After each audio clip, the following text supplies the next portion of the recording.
Welcome back. 22 and a half minutes past 7 o'clock, and if you're heading to the office, you should be nearby and at least show some civility on the roads to Trinidad and Tobago. Well, we are joined on set by 19-year-old singer and musician Zach de Lima. He has created a buzz for himself on YouTube with his original songs as well as covers. He has performed in Grenada, Canada, the USA, and of course at home. Zach is here to talk about his song My Dear Papa in honor of Father's Day, and is the feature for today's Community Spotlight. Mr. de Lima, welcome to Morning Edition. Good morning. Thank you. Good to have you here. Thank you so much. So this original song that you have penned, My Dear Papa. Yes. What was your inspiration for this? Well, I actually wrote it last year for my dad for Father's Day. Yeah. And you're sharing it now with the rest of the world? Yes, I am. I thought it would be nice to release it this year for the world. Does he appreciate that his gift is now being shared with the rest of the world? Very much so, very much so. What kind of response are you getting to the song though? Well, everybody's loving it. Yeah. They're thinking that, it's special because you never see people writing songs for their dad. It's always songs for their mother. Right. So it's having a very unique reaction. Why do you think that is though? Fathers just get no respect. Why is that? I don't know why. I have no idea why. Maybe it's the commercialization of Mother's Day and nobody flowers and everything. Yeah. It's easier to get stuff for mom than to get stuff for dad. I don't know why that is, but we really should pay more attention to the dads. Yes, exactly. So I congratulate you on doing that in this particular instance. Thank you.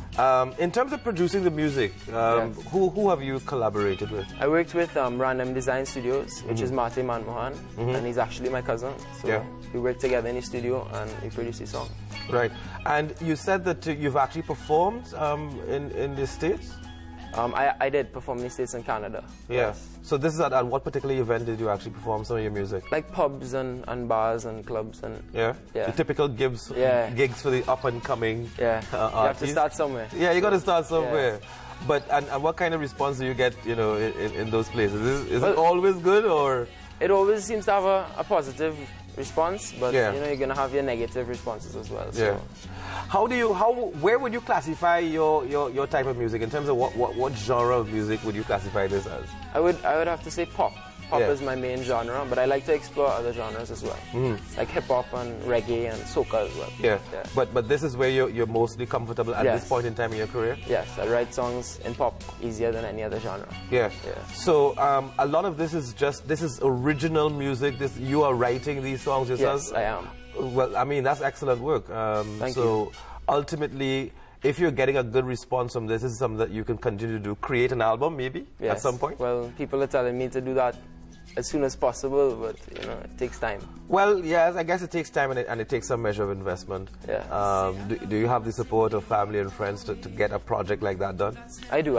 Yeah. And so, how soon do you think you might be able to pull off this first album, this inaugural album? I mean, that's a hard one to answer. Yeah. But hopefully soon. Yeah. Hopefully soon. Yeah.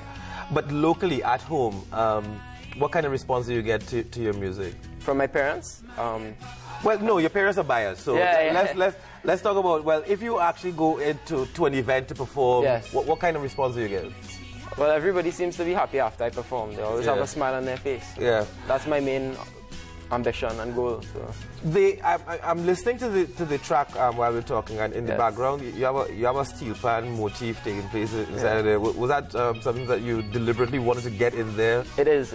My cousin and I decided, pan Caribbean feel from me, so why not try it out? And I could play pan as well. And it blended well. It did. Yeah. It suited very well with the song. So everybody likes that. You've been able to put pan music into pop music. Yes. And I hope that I can do that with other songs as well. Well, yeah, I'm sure that something like this should, really catch the attention of people around the world. Are you planning to put any of this music up for sale on, say, iTunes or? I am in the process of trying to do that, But I have it on Soundcloud, YouTube. I have my information on Instagram, Facebook, all over. Yeah. But I'm trying to get it on iTunes right now. So how many views do you have so far on the YouTube video? On YouTube, I have 1,150 plus. Well, after today, you should probably let's triple that because everybody's going to go to YouTube. What they should look for? My Papa. My Dear Papa. My Dear Papa. By Zachary de Lima. Zachary de Lima. Yes. Yeah, and people are going to be looking at this. What is it that motivated you, though, to get into music? I mean, in the first instance. Well, actually, it was my parents. My parents helped me. I first began with the steel pan when I was about 4 years old. I went on my dad's double seconds, and I just played around with it, and they were like, why doesn't he try this and do it in school? So when I went to school, which is Dunross, I began with the steel pan, and then from there I went to piano, and I taught myself guitar, and then I started to sing. So. Was it easier to learn other instruments having learned music on the steel pan? It actually was, yes. But the piano really was the foundation that helped me to learn all the... like chords and so on? And then I did the theoretical part of it as well. So of course, reading music becomes critical in really being able to create music. Yes, it is. And in that regard, you've been able to really use your musical talents, knowing these instruments, and from there you were motivated to write songs. Yes, exactly. In terms of artists that may have inspired your writing, inspired this particular type of genre of music that you write for, which artists come to mind? Well, I mean, everyone calls me the Trini Justin Bieber. So I like that. I do appreciate his music. I am a fan of his music. So Justin Bieber is one of them. I also like the Beatles, and I like the Backstreet Boys as well, and Bob Marley. Yeah. It's a very strange combination. Backstreet Boys, Bieber, Bob Marley. Even Eminem. Even Eminem? Yeah. Well, from a hip-hop point of view? Yes. What is the Bob Marley influence, though? The reggae influence, is it the style of music that has influenced you? It is the reggae genre. And he's the king of reggae, so. Yeah. And even to today? Yeah, even to today. Yeah, I mean, that's excellent for him and his family. But where do you want to take your career in the future, though? I want to aim for the international level. You're going for superstar status? Yes, that's my goal. Yeah? You want to be... do you think then that you have to work your way into getting that record deal from one of the big companies in the States? Yes. Yeah, so Which is a difficult feat. How are you going to work on that? What are you going to do to get there?